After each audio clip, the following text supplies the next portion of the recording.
Bom, que ilações podemos tirar destas eleições muito parecidas conosco?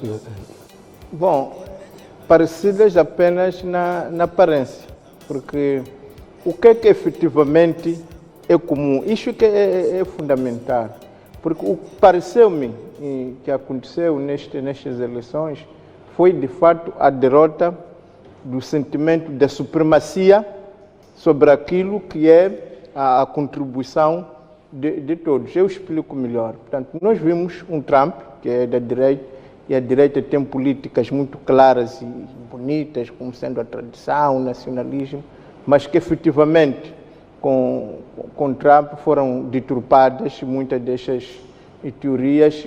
Apareceu o Trump que defende, primeiro, a América.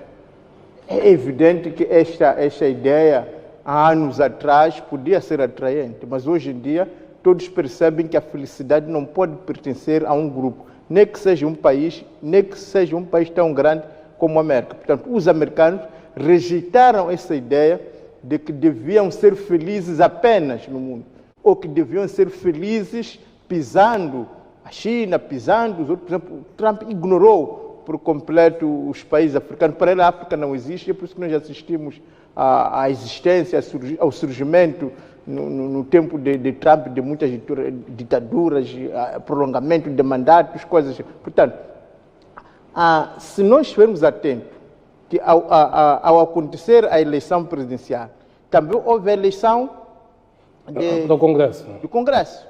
E um dos aspectos que foi sublinhado foi que foi eleito pela primeira vez um transexual. Isto é algo que para nós pode não ser significativo, não é? Mas a ideia de que a felicidade tem que ser para todos, de que ninguém deve ser humilhado pelas instituições. Nós percebemos que antes dessas eleições, os negros revoltaram-se, porque sentiram que, para Trump, a felicidade devia ser para um grupo, a supremacia branca. Portanto, nós vimos que, efetivamente, houve um recrudescer dos Kung Fu, de uma tendência latente entre extremismo, extremismo. Como? Extremismo. E é isso que os americanos rejeitaram, que não, a felicidade não pode ser só para os brancos. Bom, vamos estabelecer, eu queria esta leitura estabelecendo paralelismo com Moçambique. É exatamente o que eu estou a dizer. Quando em Moçambique tem, por exemplo, um paradigma que diz que só os da Frelimo é que devem governar, é que devem ser felizes. Não é? É a mesma coisa quando você diz só devem ser os brancos, só devem ser os heterossexuais, só devem. Portanto, o que está em causa é que estava em confronto uma sociedade multilateral, por exemplo, a nível internacional. Portanto, nós vimos os Estados Unidos a romper com o multilateralismo, a romper, portanto, a pôr em xeque as instituições mundiais baseadas no consenso de todos. E vimos que dentro também da América houve uma certa tendência de não valorizar estas diferenças que existem dentro da América, sejam de cores, sejam de religião, seja de outra índole. Portanto, a sociedade americana disse sim a uma sociedade em que todos têm vez, em que todos têm voz.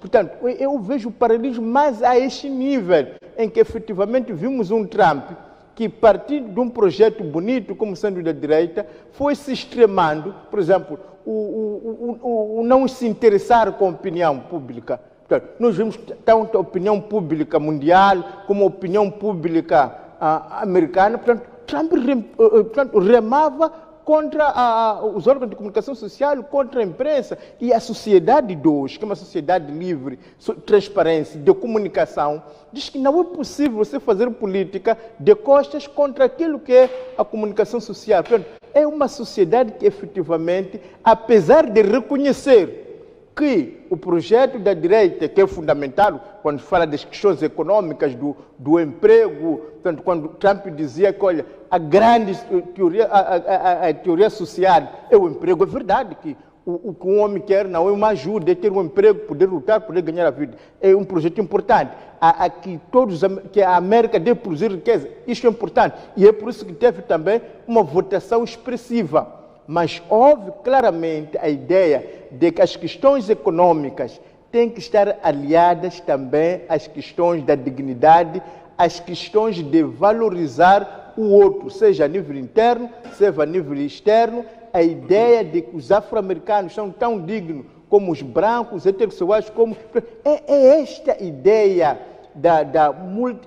portanto, da diversidade, que a pessoa precisa ser respeitada naquilo que ele é. A pessoa não precisa mudar para ser integrada na sociedade, que é possível. Portanto, eu penso que isto é que é interessante. Agora, a questão que está a colocar na aceitação dos resultados, todos entendemos quando Trump diz que não aceitava os resultados, não tem nada a ver com aquilo que existe em África, entre quando os partidos, porque estamos a falar de processos claramente viciados, sem pés nem cabeça, estamos a partir... É o que alega a candidatura de Trump. Enquanto que efetivo... Não, só para dar exemplo, porque aconteceu isso na Guiné, aconteceu na Guiné, o que aconteceu na América, aconteceu há pouco tempo na Guiné, em que o partido do governo, que diz que a fraude eleitoral. Quando estás a falar do Correio, quem controla os Correios são as instituições que funcionam. Portanto, parece-me que tanto na Guiné como na América ficou claro que aquele que tem a faca e o queijo vir alegar